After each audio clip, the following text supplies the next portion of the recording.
ప్రియ దేవుని బిడ్డలారా, దేవుని యొక్క మహాకృపను బట్టి ఆయన పరిశుద్ధ సన్నిధానంలో మనం అందరం చేరి ఉన్నాం.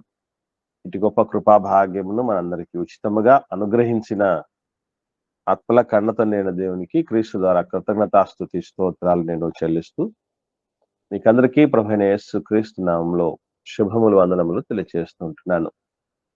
ప్రియులారా, గడిచిన దినంలో మనం యేసుక్రీస్తు ప్రభుల వారి రాకడకు సంబంధించి 7 రకాలైనటువంటి వ్యక్తులతో దేవుడు ఆ సమాచారాన్ని పంచుకున్నాడు అన్నటువంటి విషయం ఎందుకు యోసేపు గారికి గాని, మరియమ్మ తల్లికి గాని, అలాగే రాజుకు గాని, యాజకులకు గాని, జ్ఞానులకు గాని, గొల్లలకు అనగా పశువుల గొర్రెల కాపరులకు గాని ఎందుకు చెప్పవలసి వచ్చింది, ఆ దాని వెనుక ఉన్నటువంటి ఆంతర్యం ఏమిటి అన్నటువంటి విషయాన్ని మనందరం కూడా నేర్చుకోవటం జరిగింది. ఈ సమయంలో మనం నిన్నటి దినాన్న అనౌన్స్మెంట్ చేసినట్లుగా యేసుక్రీస్తు వంశావళి ప్రస్తావన ఇటు మత్తయి సువార్తలోను అటు లూకా సువార్తలోను ఘనముగా బలముగా చేయబడింది. అంత మాత్రమే కాకుండా పూర్తిగా ఒక దావీదు గారి వరకు ఆ యొక్క వంశావళి క్రమం చక్కగా వచ్చినట్లు, ఆ తదుపరి చాలా మారిపోయినట్లుగా, ఆఖరికి యోసేపు గారి దగ్గరకు వచ్చేసరికి మత్తయి సువార్తలో యోసేపు గారు యాకోబు కుమారుడు అని, లూకా సువార్తలోకి వచ్చేసరికి యోసేపు గారు హేలీకి కుమారుడు అని రాయబడి. అంటే మరి ఇద్దరు తండ్రులకు ఒక కొడుకు ఎక్కడ కూడా చరిత్రలో ఉన్నదిగా. మరి అలాంటప్పుడు ఒక పత్రికలో యాకోబుకు కుమారుడని రాయబడ్డం ఏంటి, మరో పత్రికలో హేలీకి కుమారుడని రాయబడ్డం ఏంటి? యోసేపు గారి గురించి, మరియ భర్త అయినటువంటి యోసేపు గారి గురించి ఎందుకు అలా రాయబడింది? దాని యొక్క ఆంతర్యం ఏంటి? ఒకవేళ యాకోబు గారే హేలీ అని చెప్పబడిందా, లేకపోతే దీని అర్థం ఏంటి అన్నటువంటి విషయాలు ఇవన్నీ మనకు అర్థం కావాల్సినటువంటి అవసరం. అదేంటి అని జాగ్రత్తగా ఆలోచన చేయగలిగితే, ప్రాముఖ్యంగా ఇటు మనం కొత్త నిబంధన చదివేటప్పుడు ఈ మత్తయి సువార్తలో గాని లేదంటే లూకా సువార్తలు గాని ఈ వంశావళుల పితరుల పేర్లు వస్తే మోస్ట్లీ అందరం స్కిప్ చేస్తాం చదివేటప్పుడు. ఇదంతా మనకు అవసరం లేదులే అనుకుంటాం. ఈవెన్ దినవృత్తాంతముల గ్రంథం కూడా చాలా మంది చదవటానికి మనస్కరించరు. ఎందుకంటే అక్కడంతా కూడా ఈ వంశావళులు, ఆ పితరులు, వాళ్ళు ఎవరు పుట్టారు, ఎవరిని కన్నారు, ఈ డీటెయిల్సే ఉంటాయి. సో అసలు ఇటువంటివి దేవుడు ఎందుకు రాయించాల్సి వచ్చింది? రాయించటం అనుకున్నటువంటి ఉద్దేశం ఏంటి? ఏ ఉద్దేశం లేకుండానే దేవుడు పరిశుద్ధ గ్రంథంలో ఇవన్నీ రాయించడు కదా. కనుక ప్రాముఖ్యంగా స్టార్టింగ్ లోనే, ఈవెన్ కొత్త నిబంధన ప్రారంభంలోనే, మత్తయి సువార్త 1వ అధ్యాయం ప్రారంభంలోనే అబ్రాహాము కుమారుడగు దావీదు కుమారుడగు యేసుక్రీస్తు వంశావళి అని మొదలు పెడతాడు. దీనికి ప్రాముఖ్యమైనటువంటి కారణాలు ఏంటి అని ఆలోచించగలిగితే, ఇశ్రాయేలీల చరిత్రలో వంశావళి చాలా ప్రాముఖ్యత కలిగింది. వంశావళికి ఎందుకంత ప్రాముఖ్యత ఇవ్వవలసిన పరిస్థితి వచ్చింది అని ఆలోచించగలిగితే, ఒక మనిషి ఉనికి లేదా గుర్తింపు, ఐడెంటిటీ అంటాం చూసారా, ఆ ఐడెంటిటీ వంశాన్ని బట్టి, గోత్రాన్ని బట్టే వాళ్ళు ఎంచుతారు. అందున ప్రాముఖ్యంగా ఇశ్రాయేలీలలో, యూదులలో గొప్ప వాగ్దానాలు చేయబడ్డాయి. వాళ్ళకి. ఏంటి ఆ వాగ్దానాలంటే, ఇశ్రాయేలీలను రక్షించటానికి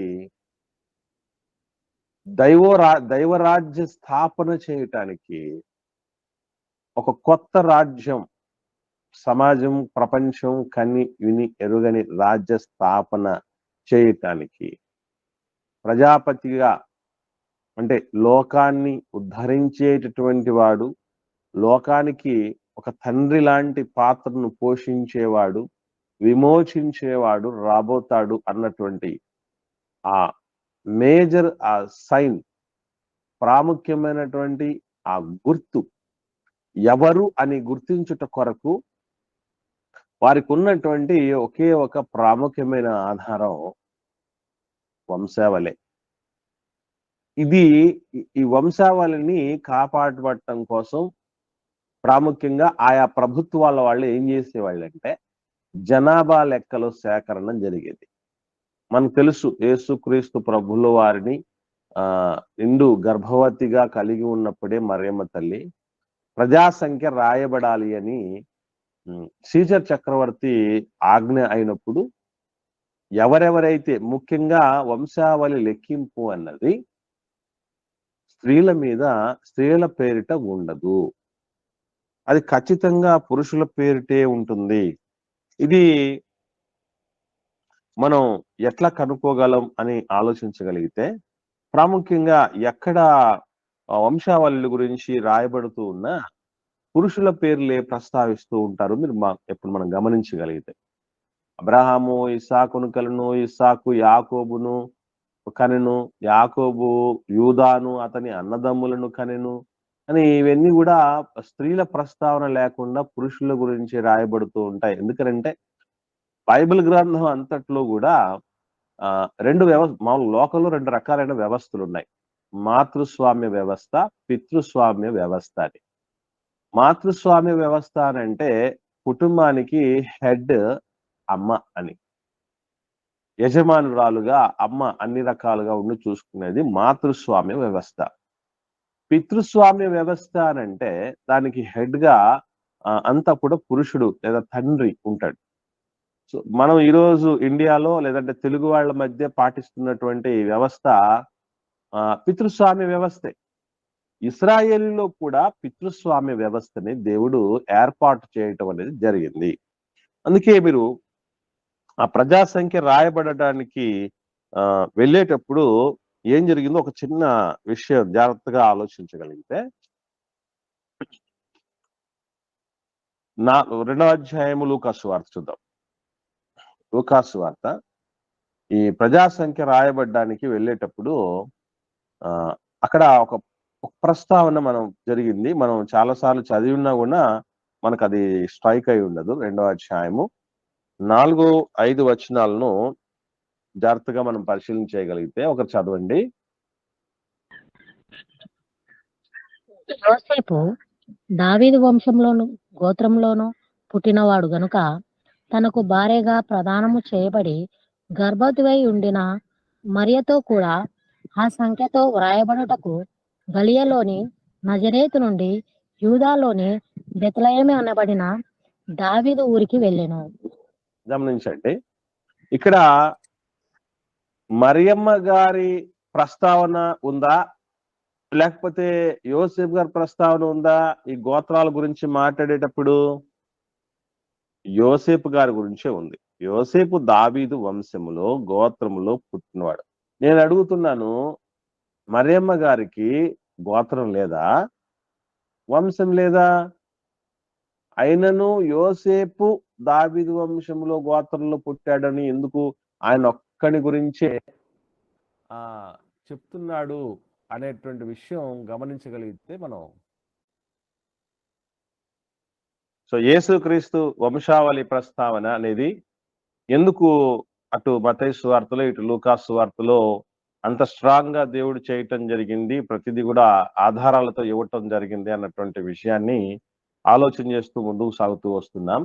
ప్రాముఖ్యంగా మరి గోత్రాలకు సంబంధించి, వంశావళికి సంబంధించి ఇశ్రాయేలులకు యూదులకు చాలా స్ట్రాంగ్ గా, చాలా ప్రత్యేకంగా ఉంటుంది, చాలా భద్రంగా ఉంటుంది. దాని మీద ఎక్కువ ఫోకస్ చేయటం జరుగుతుంది. దీనికి వెనక ఉన్నటువంటి ముఖ్యమైన కారణం ఏంటంటే ఈ ఇశ్రాయేలీల్లో నుంచే ఒక గురుతరమైనటువంటి బాధ్యతలోనికి వెళ్ళవలసిన వాళ్ళు భవిష్యత్తులో ఉంటారు. ఆ వెళ్ళవలసినటువంటి వాళ్ళలో నిజదేవుడు జీవము కలిగినటువంటి దేవుడుగా ఉంటున్నాడు గనక యెహోవా దేవుడు, అటువంటి దేవుని పట్ల, అటువంటి దేవుడి సేవ కొరకు ఎంతో మంది ఆకర్షితులై మిశ్రిత జనము కూడా ఇశ్రాయేలీల మధ్య చేరటం అనేది మనం చూస్తూ ఉంటున్నాం. అంత మాత్రమే కాకుండా యూదులు కాకయ్యే యూదులను చెప్పుకునే వాళ్ళు కొంతమంది ఉంటారట. అలాగే క్రీస్తు కూడా ఎన్నోసార్లు సంబంధించి ఏమని చెప్తాడంటే, నా పేరిట అనేకులు వస్తారు, నేనే క్రీస్తుని చెప్తారు అని చెప్తాడు. మరి ఎవరు ఒరిజినల్, ఎవరు డూప్లికేట్? ఎన్నో సందర్భాల్లో దేవుని సంబంధులు కాకపోయినా కూడా, మేము ప్రవక్తలు కాకపోయినా ప్రవక్తలమని చెప్పుకున్న వాళ్ళు ఇశ్రాయేలు సమాజం మధ్య మనం ఎంతో మంది చూడగలం. యాజకులు కాకపోయినా యాజక ధర్మం జరిగించడానికి సిద్ధపడుతున్నటువంటి వాళ్ళు, రాజులు కాకపోయినా మేమే రాజులం అనేటువంటి రీతిగా వాళ్ళు భ్రమింప చేసేవాళ్ళు ఎంతో మంది ఉండడం జరుగుతుంది. కనుక మరి ఇటువంటి పరిస్థితుల్లో మనం ఏం చెయ్యాలి? మరి ఎలా కనుక్కోవాలి? ఒరిజినల్ ఎలా కనుక్కోవాలి? డూప్లికేట్ ఎలా కనుక్కోవాలి? ఎందుకనంటే మోసపరిచేవాడు ఎంటర్ అయ్యాడంటే నేను నీ సంబంధులేనని వాడేదో మనల్ని ఉద్ధరించడానికి రాడు. మనల్ని నాశనం చేయటానికే వస్తాడు. మనల్ని భ్రష్టు పట్టించడానికే వస్తాడు. మనలో గలిబిలి సృష్టించడానికే వస్తాడు. మనల్ని దేవుడి నుంచి డైవర్ట్ చేయటానికే వస్తాడు. అందుకొరకే మరి ఒక వ్యక్తి యొక్క ఉనికిని, ఒరిజినాలిటీని ఎవరు డిటర్మైన్ చేస్తారు? ఎవరు కాపాడుతారు? దాని యొక్క క్రమాన్ని లేదంటే ఒరిజినాలిటీ కనుక్కోవటానికి ఏది గీటురాయి, సూచిక అనంటే వంశావళి మాత్రమే. కనుక ఎక్కడైనా సరే ఒక యాజకుడి గురించి మాట్లాడేటప్పుడు కూడా ఎక్కడ నుంచి మొదలైందో, ఆరిజిన్ ఎక్కడి నుంచి మొదలైంది? లేవి దగ్గర నుంచి మొదలైంది. అలాగే ఎలియాజరు దగ్గర నుంచి, లేదంటే మన మోషే గారి అన్నయ్య అహరోను గారి దగ్గర నుంచి ఇదిగో ఈ విధంగా ఇది మొదలైంది. వీళ్ళకు క్లియర్ గా ఆ ప్రూఫ్స్ ఉన్నాయి. ఆ జీనాలజీలో లేదంటే ఆ వంశావళి క్రమములో వీళ్లకు ఆధారాలన్నీ ఉన్నాయి అని చెప్పటానికి సంబంధించినటువంటి సరి అయినటువంటి సూచనలు, ఆధారాలు మనకు కనబడతాయి. కాబట్టి ఇవి చాలా ప్రాముఖ్యమైనవి. అందుకొరకే ఇంకోటి ఏంటి, స్వాస్థ్యంలో, గోత్రాలలో స్త్రీలకు పేర్లు ఇవ్వబడలేదు. కారణం ఏంటంటే ఇది పితృస్వామి వ్యవస్థగా దేవుడు ప్రారంభం నుంచి, ఈవెన్ నోవహు గారి గురించి మాట్లాడుతూ ఉన్నప్పుడు కూడా నోవహు గారు అలాగే నోవహు గారి కొడుకుల పేర్లు ప్రస్తావన మనకు కనబడుతుంది, కానీ నోవహు గారి భార్య పేరు ఉండదు. నోవహు గారి కొడుకులు షేము, హాము, యాపెతుల భార్యల పేర్లు ఉండవు. ఇలా ఎక్కడ మనం మోస్ట్లీ గమనించినా కూడా మనకు స్త్రీల ప్రస్తావనలు ఉండవు. ఎందుకనంటే యజమానులుగా పురుషులను దేవుడు ఏర్పాటు చేయటాన్ని బట్టి ఆ యొక్క క్రమం అలాగా కొనసాగుతూ పోవటం జరిగింది. కాబట్టి మనం ఈ జీనాలజీ లేదంటే ఈ వంశావళి క్రమాలను ఏర్పాటు చేయటం వెనకున్నటువంటి ప్రాముఖ్యమైనటువంటి ఉద్దేశం ఇదే. ఒరిజినల్ ని కనుక్కోవాలి, డూప్లికేట్ ని తీసేయాలని.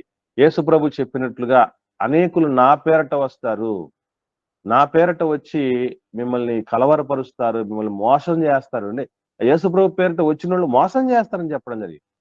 ఇప్పటికీ కూడా ఎంతో మంది ఈ కాలానికి కూడా ఆయన కాలం చేసి లోకయాత్రలు ముగించి 2000 సంవత్సరాలు అయిపోతూ ఉన్నా కూడా మేమే క్రీస్తులం, మేము రెండో రాకడలో వచ్చినటువంటి క్రీస్తులం, మేము అంత్యక్రీస్తులం అని రకరకాలుగా వచ్చి గలిబిలు సృష్టిస్తున్నటువంటి వాళ్ళు మనం ఇప్పటికీ చూస్తూ ఉంటున్నాం. కాబట్టి అటువంటి పరిస్థితులు రాకుండా ఉండటం కోసం ఒరిజినల్ ని, ఫేక్ ని, డూప్లికేట్ వేరు చేయటానికి సంబంధించినటువంటి పూర్తి మనకు ఆధారం వంశావళే. కాబట్టి ఒక వ్యక్తి నేను ఫలానా వచ్చారంటే ఖచ్చితంగా ఇదిగో ఏ బేస్ మీద నువ్వు వచ్చావు, ఏది నీ వంశావళి చూపించు. ఈవెన్ ఇంతకు ప్రజాసంఖ్య రాయబడటానికి అసలు ఎక్కడో వాస్తవంగా చెప్పాలంటే దేశం నుంచి దేశం దాటినంత దూరం నిండు చూలాలను తీసుకొని వెళ్ళగలిగిన పరిస్థితి ఎందుకు వచ్చింది అని అంటే ఒక్కటే కారణం పిల్లరా, అదేంటి అని ఆలోచన చేయగలిగితే దానికి ప్రధానమైనటువంటి కారణం వంశావళికి అంత ప్రియారిటీ ఉంటుంది. రాజ్యానికైనా ఇటు యూద సమాజం, ఇశ్రాయేలు సమాజానికైనా అంత ప్రియారిటీ ఉంటుంది. ఇకపోతే ప్రారంభం మత్తయి సువార్త రాసేటప్పుడు అబ్రహాము కుమారుడు అని ఎందుకు చెప్పాల్సి వచ్చిందంటే అబ్రహాము గారి యొక్క వంశములో ఒక ప్రవచనము చెప్పబడింది. ఏమిటా ప్రవచనం అని ఆలోచన చేయగలిగితే ఒకసారి చూద్దాం. ఆదికాండం 49వ అధ్యాయంలో చెప్పబడినటువంటి ఒక అద్భుతమైనటువంటి మాట. యాకోబు గారు అంటే అబ్రహాము గారి యొక్క మనవడు, అబ్రహాం గారి కుమారుడు ఇస్సాక్ గారు ఉన్నారు. ఇస్సాక్ గారి కుమారుడు యాకోబు గారు ఉన్నారు. యాకోబు గారు తన అవసాన దశలో 12 మంది బిడ్డలను ఉద్దేశించి చెప్తూ ఉన్నటువంటి ఒక అద్భుతమైనటువంటి మాట ఏమిటి అని ఆలోచించగలిగితే 49వ అధ్యాయము 8వ వచనం నుండి చూద్దాం. అబ్రహాము గారికి ఎందుకు చెప్పాల్సి వచ్చింది ఆ మాట? అబ్రహాము కుమారుడు అని ఎందుకు చెప్పవలసి వచ్చిందంటే, ఇదిగో అబ్రహాము వంశావళిలో నుంచి అబ్రహాముతో గారితో లింకప్ అయినటువంటి వ్యక్తి ఒక ఆయన వస్తాడు అని చెప్తూ 8వ వచనంలో, యూదా నీ సహోదరులు నిన్ను స్తుతించెదరు, నీ చెయ్యి నీ శత్రువుల మెడ మీద ఉండును, నీ తండ్రి కుమారులు నీ ఎదుట సాగిలపడుదురు. యూదా కొదమ సింహము, నా కుమారుడా నీవు పట్టిన దాన్ని తిని వచ్చితివి. సింహం వలను గర్జించు ఆడు సింహం వలను అతడు కాళ్ళు ముడుచుకొని పండుకొనను, అతడిని లేపువాడెవడు? షిలోహు వచ్చి వరకు యూదా యొద్ద నుండి దండము తొలగిపోదు, అతని కాళ్ళ మధ్య నుండి రాజదండము తొలగదు, ప్రజలు అతనికి విధేయులై ఉందురు అని అక్కడ మాట్లాడుతూ ఉన్నాడు. చూడండి, ఓకే, గమనించగలిగితే ఇక్కడ క్లారిటీగా ఇవంతా ఎవరి గురించి చెప్తున్నాయంటే 11వ వచనంలో కూడా చెప్తున్న మాట, ద్రాక్షావల్లికి తన గాడిదను, ఉత్తమ ద్రాక్షావల్లికి తన గాడిద పిల్లను కట్టి, ద్రాక్షారసములో తన బట్టలను, ద్రాక్షల రక్తములో తన వస్త్రములను ఉదుకును. అతని కనులు ద్రాక్షారసము చేత ఎర్రగాను, అతని పళ్ళు పాల చేత తెల్లగాను ఉండును అని ఇవంతా కూడా ఎవరికి సంబంధించి చెప్తున్నారు అంటే, ఒకటే, ఈ ద్రాక్షారసంలో తమ బట్టలను, రక్తములో తమ వస్త్రాలు ఉదుగుతారు. ఇవన్నీ ఎవరికి సంబంధించినవి అంటే, క్రీస్తు యూదాలో నుంచి, యూదా గోత్రంలో నుంచి అబ్రహాము కుమారుడైనటువంటి ఇస్సాకు, ఇస్సాక్ గారి కుమారుడైనటువంటి యాకోబు, యాకోబు కుమారుల నుంచి యూదా, యూదా గోత్రంలోనే క్రీస్తు రావాలి, రాజదండము ఆయనకే దక్కుతుంది అని ఇప్పుడు ఎవరికి పడితే వాళ్ళు నేను లోకాన్ని రక్షించబోయే దైవరాజ్య స్థాపనకు సంబంధించినటువంటి రాజునని చెప్పుకొని మనల్ని కబలించడానికి అవకాశం ఉంటది కనుక, ఇదిగో మీరు ఎవరిని పడితే వాళ్ళని ఆలోచన చేయకండి. అబ్రహాము కుమారుల్లో నుంచి, ఇటు ఇస్మాయిల్ నుంచి కాదు, ఇస్సాకులో నుంచి వస్తాడు. ఇస్సాకు కుమారులలో నుంచి, ఏశావులో నుంచి రాడు, యాకోబులో నుంచే వస్తాడు. యాకోబు కుమారులో నుంచి 12 గోత్రాల్లో ఎవరు పడితే వాళ్ళ నుంచి రాడు, యూదా గోత్రంలో నుంచే వస్తాడు.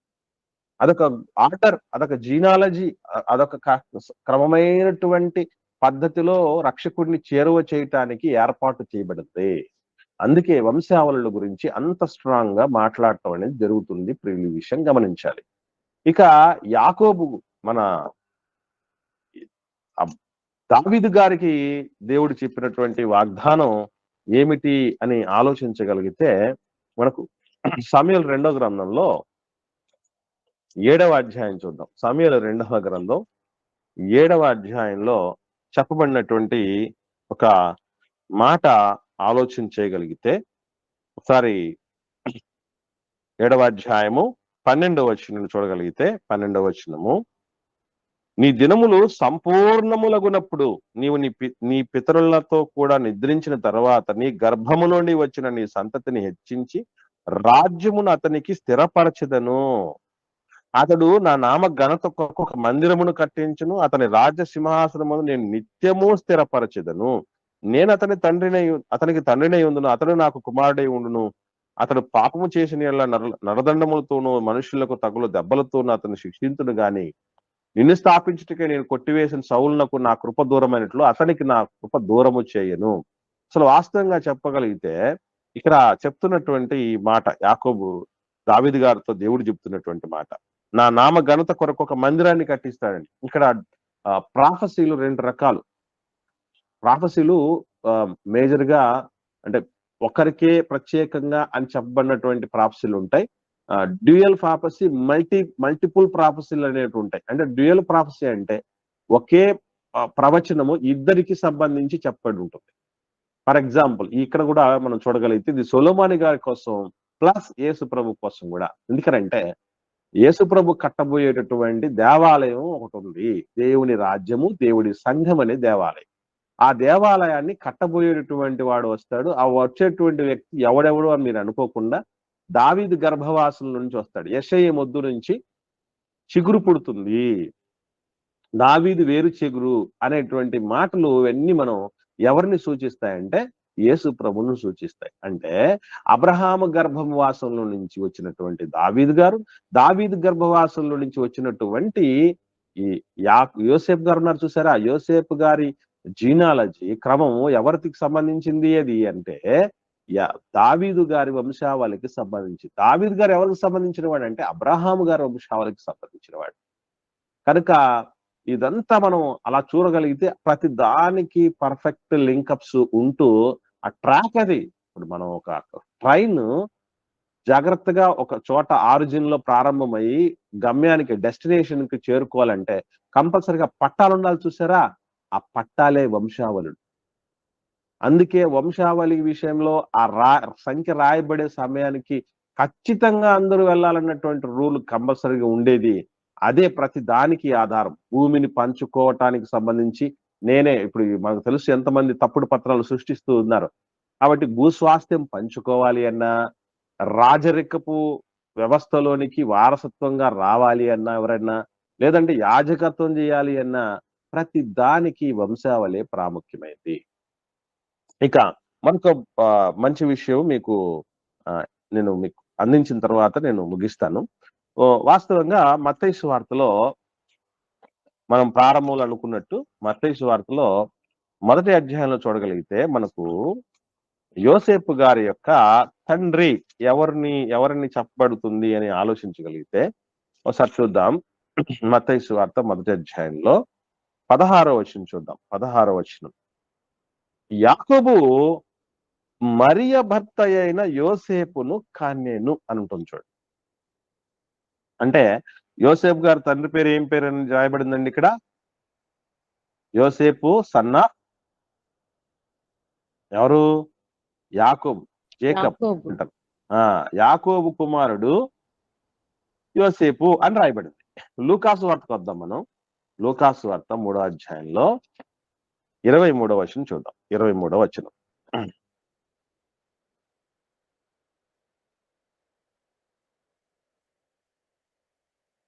లూకాసు వార్త 3వ అధ్యాయం 23వ వచనంలో, యేసు బోధింప మొదలు పెట్టినప్పుడు ఆయన దాదాపు 30 ఏళ్ల ఈడు గలవాడు. ఆయన యోసేపు కుమారుడని ఎంచబడెను. యోసేపు హేలీకి అని అంటున్నాడు చూడండి.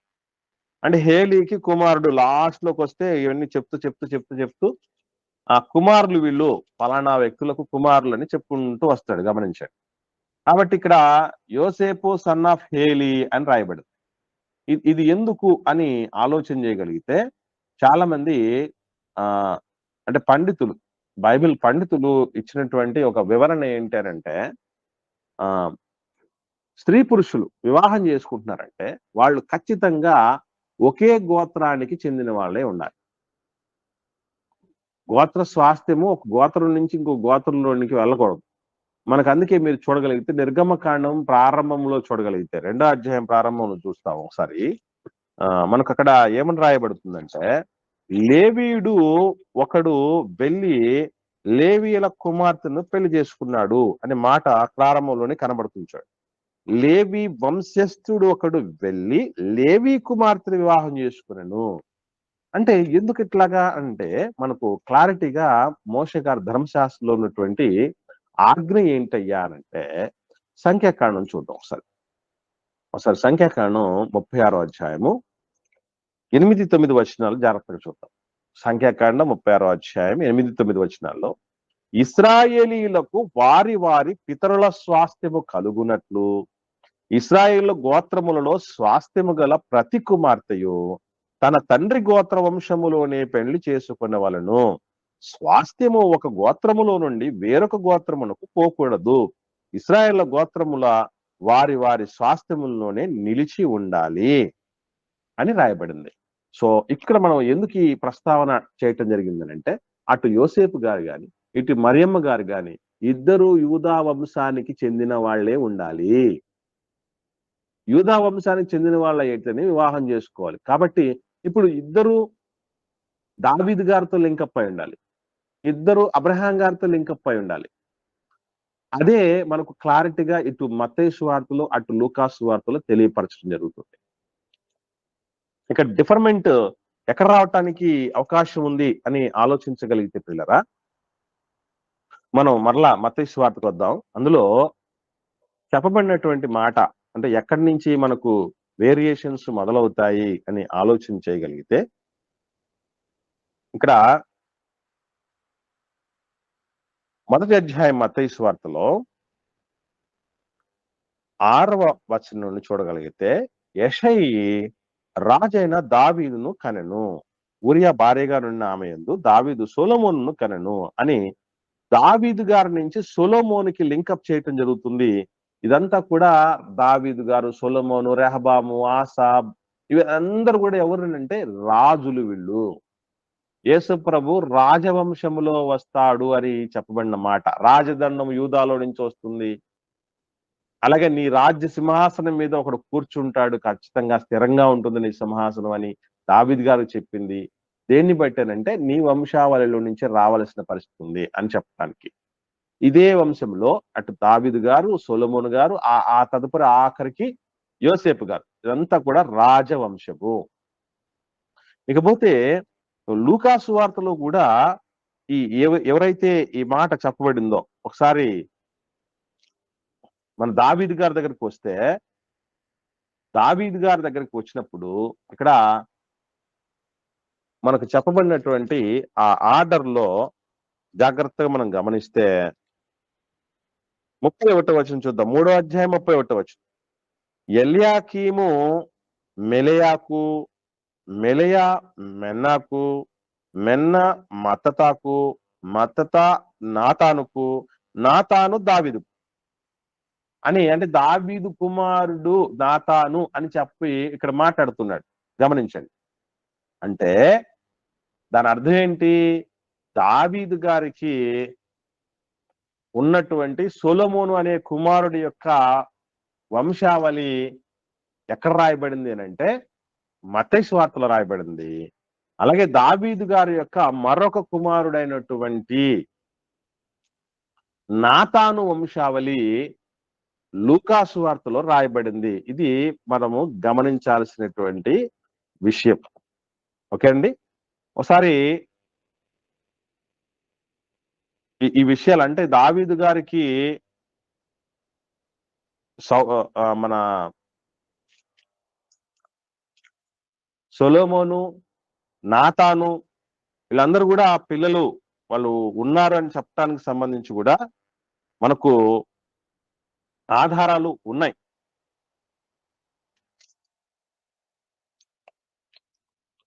ఏమండి? ఒకసారి దినవృత్తాంతంలో మొదటి గ్రంథంలో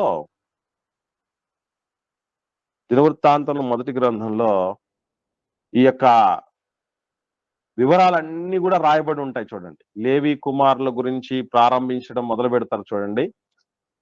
దినవృత్తాంతం మొదటి గ్రంథం 6వ అధ్యాయంలో మొత్తం లేవి కుమారుల గురించి, తర్వాత ఎవరెవరు ఏం సంగతి, ఈ కుమారులు ఇస్సాకారు కుమారుల గురించి, యూదా కుమారుల గురించి అందరి గురించినటువంటి వివరాలు అందులో ఉంటాయి. సో పర్టికులర్ గా ఇప్పుడు ఆ వచనం అనేది నాకు ఐడియాలోకి రావట్లేదు. సరే, ఏది ఏమైనా కూడా మనం గుర్తించుకోవాల్సినటువంటి విషయం ఏంటంటే దావీదు గారి యొక్క రాజవంశానికి సంబంధించినటువంటి వారే ఇటు సొలొమోను గారు. ఆ సొలొమోను గర్భవాసను పుట్టినటువంటి యోసేపు గారు అనేది మనం మర్చిపోకూడదు. ఇకపోతే నాతాను కూడా దావీదు గారి కుమారుడే. ఆ నాతాను జీనాలజీలో నుంచి వచ్చినటువంటి ఆవిడ మరియమ్మ. ఇక్కడ మత్తయిలోను లూకాలోను అక్కడక్కడ పితరుల పేర్లు మారడానికి, అలాగే తండ్రుల పేర్లు మారటానికి కారణాలు ఏంటి అని ఆలోచన చేయగలిగితే మత్తయి సువార్తలో భౌతికంగా ఉన్నటువంటి తండ్రుల యొక్క ప్రస్తావనే కనబడుతుంది. బాగా గమనించగలిగితే మొత్తం స్టార్టింగ్ అంతా కూడా శారీరకమైనటువంటి తండ్రుల ప్రస్తావన. కానీ లూకా సువార్త అలా కాదు. అబ్రహాము గారితో మొదలుపెట్టింది మత్తయి సువార్త అయితే, లూకా సువార్త ఎక్కడ మొదలవుతుందంటే దేవుడితో మొదలవుతుంది. దేవుడి దగ్గర నుంచి ఆదాం గారి దగ్గర నుంచి అలా అలా అలా అలా అలా మొదలై యోసేపు గారి దగ్గరికి వచ్చి ఆగిపోతుంది. అంటే ఇది కూడా మరి గమనించగలిగితే ఆదాము దేవునికి కుమారుడు అని రాయబడింది. ఇప్పుడు భౌతికంగా కుమారుడనా? కాదు కదా. అలాగే హేలి అనేటటువంటి ఆయనకి భౌతిక కుమారుడు కాదు యోసేపు గారు. హేలి అనే ఆయన మరియమ్మ గారి తండ్రి అని మనకు క్లారిటీగా బైబిల్ ఆధారాలు లేవు కానీ చారిత్రక ఆధారాలు చెప్తున్నాయి. దీనికి కారణాలు ఏమై ఉంటాయంటే, ఒక వ్యక్తి ఇశ్రాయేలు గోత్రాల్లో కుమారులు లేకుండా ఉండగలిగితే కుమార్తెలకు తన యొక్క స్వాస్థ్యాన్ని అందించాలి అన్నటువంటి రూల్ ఉంది. అయితే ఆ స్వాస్థ్యం కూడా ఆమె పెళ్ళైన తర్వాత తన భర్తకు చెందుతుంది. అంటే చెందటం అంటే ఒక మాటలో చెప్పాలంటే కొడుకులు లేనటువంటి ఆయనకి అల్లుడే కొడుకుగా దాఖలు చేయబడతాడు. ఎందుకంటే ఆ వంశావళిలో ఆడవాళ్ల పేర్లకు అవకాశం లేదు గనక.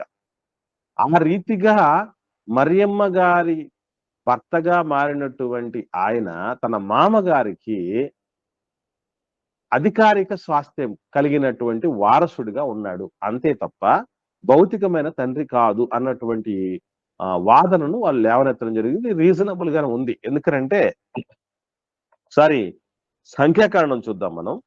సంఖ్యాకాండంలో 27వ అధ్యాయంలో రాయబడినటువంటి ఒక చక్కని మాటను మనం చూడగలిగితే 27వ అధ్యాయం సంఖ్యాకాండం 8వ వచనంలో రాయబడినటువంటి మాట ఏమని, నీవు ఇశ్రాయేలీయులతో ఇట్లు చెప్పవలెను, ఒకడు కుమారుడు లేక మృతి పొందిన ఎడల మీరు వాని భూస్వాస్థ్యమును వాని కుమార్తెలకు చెందవేయాలి అంటాడు. కుమారుడు లేకుండా ఉన్నటువంటి వ్యక్తి, ఉండి చనిపోయినటువంటి వ్యక్తి పరిస్థితి ఏంటి అని ఆలోచన చేయగలిగితే అదిగో వాళ్లకు ఆ స్వాస్థ్యము కూతుర్లకు ఇవ్వాలి అని రాయబడి.